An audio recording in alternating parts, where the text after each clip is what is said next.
I took a job as a fire lookout in the middle of the woods. I found a strange set of rules to follow. Part 4. I'm fucking frozen. I know she's there. I can feel it. She's under my bed. What do? I think back to the rules. Was there anything about this? There are 2 rules that could help, but I don't know which one to follow. Rule 6. If you wake up and see the smiling woman staring at you through your window, hide under your covers and hold your breath. She will come into your hut and you will feel her breathing right above you as if she is hovering over you. Do not breathe. This will last only a few seconds. Once you feel her leave, turn on the main light until morning. Rule 9. If at any point you are returning to your tower and you notice someone else inside it, run. Do not stop running until you reach the next tower. Don't look back. She will be chasing you. Do I hide under my covers until she leaves like in Rule 6? Or do I run because she's inside my tower like in Rule 9? She was already inside it when I entered, so that's Rule 9, right? I hear her. Not loud, but I hear her. The kind of sound made when someone is trying to move slowly whilst trying to not break the silence. The slightest shuffle. A second later, a slight cracking noise. Her arms. They're moving. With it, a low, stifled groan. I close my eyes. I need to make up my mind. Do I stay under my covers or run? Rule 6 or Rule 9. I feel the slightest tug at the bottom of my covers. It wasn't a hard tug and only lasted a second. Following this, a second tug slightly harder than the last. I choose Rule 9. With an explosion of speed, I leap out of my bed and burst through the door as it slams behind me. I don't see her, I don't look. Luckily, I'm already in my shoes from earlier. I'm halfway down the tower and I hear a bang above me. The door slamming as she leaves the hut. I'm at the bottom of my tower and I hear steps above me. She's halfway down the tower. I'm running towards the path and I hear the shuffle of dirt and grass behind me. She's at the bottom of my tower. I'm running towards the bunker, the noise behind me getting louder. She's catching up. She's on the path. I reach the bunker and quickly open it. I swing onto the ladder and shut the panel above me. I hear her. She's moving around above me on the wood and the grass around it. Her low moans freeze me, making my hair stand on end as she croaks in anguish. I'm in the corner of the bunker. I'm staring up toward the door but can't see it through the darkness. She's still above me. I hear her movements. They're a mix of fast, sudden jolts and slow, almost confused movements. Maybe she didn't see me go into the bunker. Maybe she doesn't even know about it. Or can she not get in? Is this where Harvey would spend his nights when he wasn't at the tower? Allison said she didn't know where he would spend some of his nights. Was it here? I can't hear anything now. It's been about 20 minutes. I think the creature above me has gone, but I'm done being an idiot. I'm staying here till morning. I eventually drift off to the calm sound of the wind caressing nearby trees. So last night was too close. Looking back on my decision to investigate, I feel stupid. I'm not sure if it was from my lack of sleep, or that she cast some fucked up spell on me, but I won't be making decisions like that again. I'm going to be a stickler to the rules. It's morning, I'm still in the bunker. I eventually build up the courage to lift the panel above me and peep out, blinded by the sunlight after being enshrouded in darkness for so long. All looks clear. Wary, I climb out and head to my tower. I'm quickly climbing the stairs to my tower when I hear a voice behind me. Hello. I shit myself, spinning around and almost falling off the side of the staircase. There's a girl at the base of my tower, a normal-looking girl. She has brown hair, glasses, and is carrying a large rucksack. She's wearing hiking gear and is smiling at me. Sorry to scare you, she says. Hi, I'm Samantha. Sam. I'm still just staring at her, heart pounding. Mark's daughter, she explains, here to top up your food. Allison had mentioned that Mark or his son would be here for that, no mention of a daughter. Oh hey, I reply, voice shaking. Sorry you scared me. I'm Oscar. Sam? She reiterates, still smiling. Are you okay? I force a weak smile and nod. Just gave me a fright, that's all. I thought it was Mark or his son that tops this up. She laughs. It usually is. I've just kind of recently started helping out, I guess. You're actually my first stop today. It's nice to meet you, Oscar. It's getting dark now. I'm feeling determined to find out what's happening in these woods. Don't get me wrong, I'm scared shitless. But I'm done making bad choices. As far as I know, I could be on my own. I don't know who to trust. Allison, maybe? I'll need to see. Just before heading to bed, I radio her to ask her something. Hey Allison, I say, does Mark have a daughter? Oscar, hey, Allison replies a minute later. I was about to radio you good night. I'm not too sure about that, have only met his son. Why? Okay. I was just wondering. You okay, Oscar? Has something else happened? She asks. I'm fine, Allison. Good night. I'm still terrified, but I know what I need to do. These rules are my lifeline. They will keep me alive, so I need to follow them. I know that now more than ever. I'm keeping my shoes on when I sleep tonight just in case, I decide as I turn on the lamp before switching off the main light. I'd been lying in bed for about 30 minutes when I heard it. The scratching again. Rule 7. If you hear any scratching at any point, either on your hut or by the outhouse, turn off all radios and hide under your covers until the scratching stops. The scratching is faint. It sounds like it's coming from somewhere on the staircase, if not down below by the outhouse. Immediately, I rush to my big radio and switch it off. I check my small radio is off, which it is. I swiftly move back to my bed and get under the covers. The scratching continues. It gets louder. Each one is slow and long, mimicking the sound of nails against a wooden board. Each scratch is followed by around 10-second silence, then by another one that sounds closer than the last. Soon the scratching feels as if it's right by me, almost as if it's on the frame of my bed. I hold my breath and close my eyes. Not a rule, I'm just fucking terrified. The next scratch is longer than the rest. It's either on my bed frame or the door of my hut. I don't know. I can't think straight, but I'm not going to move. The scratching has stopped now for about 15 minutes. All I can hear is the rustling of the trees below as the wind whips through them, creating an atmospheric whooshing sound right past my hut. I had already made the decision to stay under my covers for the remainder of the night, just in case, when I heard another sound. Faint footsteps. Each fast thud increases in volume as I realized she was sprinting up the staircase. In my panic, I forget the rule. Instinctively, I jolt out of bed and run to my main light switch. I turn it on and the running immediately stops. I am frozen, standing by my light switch, waiting for something to happen, but nothing does. Trembling, I edge toward the list of rules which I kept beside my bed, pick it up and check that I've done the right thing. Rule 5. At night, if you hear someone running up the stairs to your tower, also turn on the main light until morning. If you don't do this by the time she's at the top, it's too late. Thank fuck. I had known that my main light was included in more than one of the rules and am so relieved that I had chosen correctly. I am looking around the balcony surrounding my tower and I see nothing. I stare at the top of the staircase for what feels an eternity. But nothing happens, nothing comes up. The bright glow of the main light makes it impossible to see out into the surrounding woods below, I thought as I sat at my desk.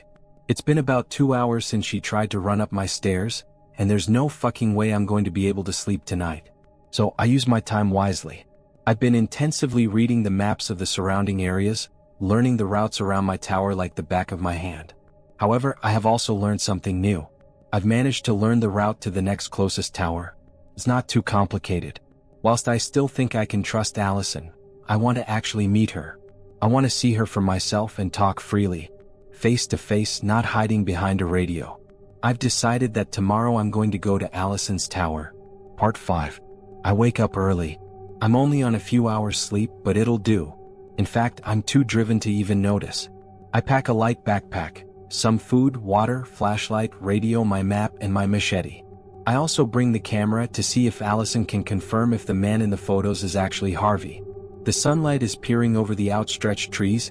I've never really taken in the beauty of the sunrise.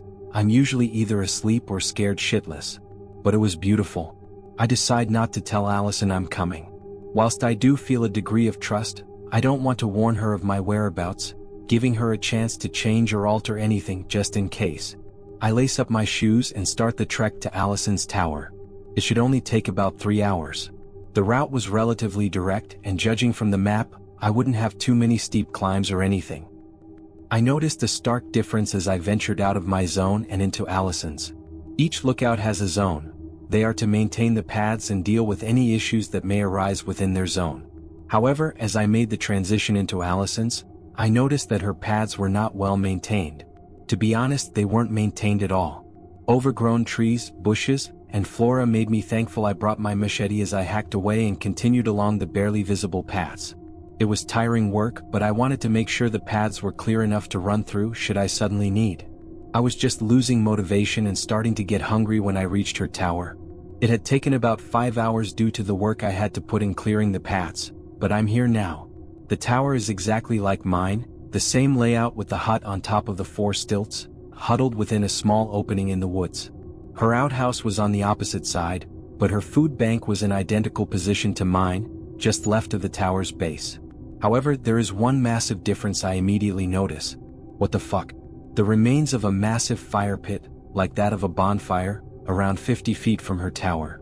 Surrounded by stones, it looks like one that someone has gotten good use out of.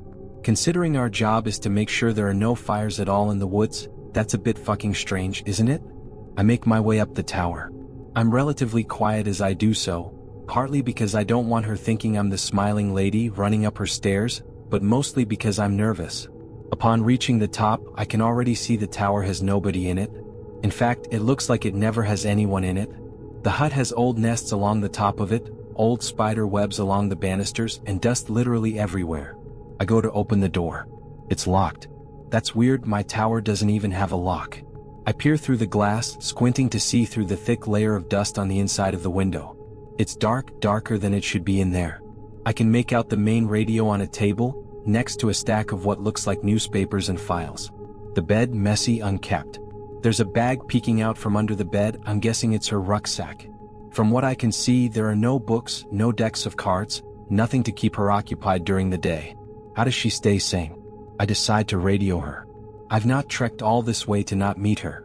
I pick up my radio. Alison, come in. Hey, a fast reply. What's up, Oscar? Hey, just wondering, I say as I decide to investigate a bit before letting her know I'm here. Whereabouts are you? I'm in my tower, why? She replies. What the fuck? I'm certain that this is the right tower. This is her tower. I'm looking into it and nobody's there. She's lying to me. It's nothing, I lie, trying to mask my trembling voice behind one of confidence. Just some campers on the edge of my zone. I'll deal with them. No reply. Did she buy it? Does she believe me? Reply, Allison. I need to know if you believe me or not. Cool, nice one, Oscar. Thanks for that. Okay, thank fuck. She believes me, I think. I decide to head down the tower and hide behind a tree nearby. I wanted to scope this out. Maybe she was just heading back to the tower, so said she was there already. It could just be a misunderstanding, so I'm going to scope the situation out and see what happens. It's been over 30 minutes. There's not been any sign of her, not any sign of anything.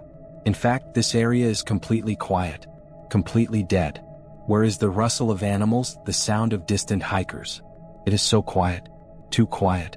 During the wait, I had told myself that if she doesn't come back soon, I was going to break into her tower.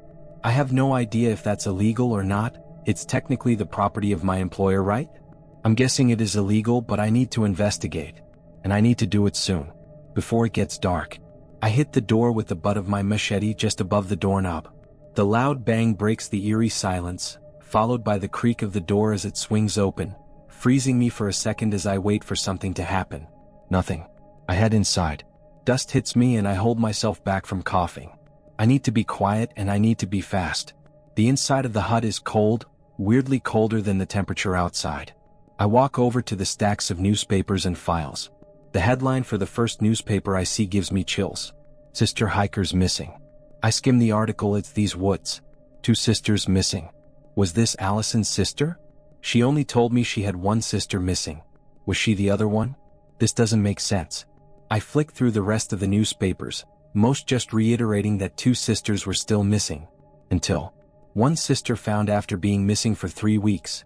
The article stated that one of the sisters had been found alive and well, but the other was still missing. It says that they were separated after getting lost in the woods. Allison hadn't mentioned that she had also gotten lost if this was about her. Did she consider that too personal? Or did she lie? I turn my attention to the files. Inside one piece of paper. It's headlined, Oscar. What the fuck? Under it, information about me. Information I had shared with her about my divorce and why I took the job, my age, what I look like. Maybe she kept these just so she wouldn't forget? An odd way of trying to be friendly? Wait, how does she know that? We've never met. How does she know what I look like? Something fucking weird is going on here. I turn my attention to the bag under the bed. It's a big rucksack, dark blue. I pull it out and open it up. Inside clothes. They look like male clothes, t-shirts, hiking pants, a rain jacket. That deepu. I find a hammer and then a wrench. Nothing too out of the ordinary there. The next item I take out, a pair of sunglasses. Ingrained on the side, RS. Initials? Definitely not Allison's, but somebody's. I reach my hand into the bottom of the bag and feel a small metallic object. I lift it out and it's a pocket knife. It's a very nice knife, looks like something that someone has personally designed. It's got a golden outline, and laced through it is a mix of wavy silver and black designs. There's something ingrained on this too in very small letters. To my love, to you, Harvey. What the fuck? Why does she have Harvey's knife? Is this his stuff? Is there where his stuff went after he disappeared? I'm not taking anything, she'll know I was here. But I'm getting out of here, I don't feel safe. As I stand to leave, I hear a familiar voice behind me. Allison's voice. You know, all she wants is to make you smile.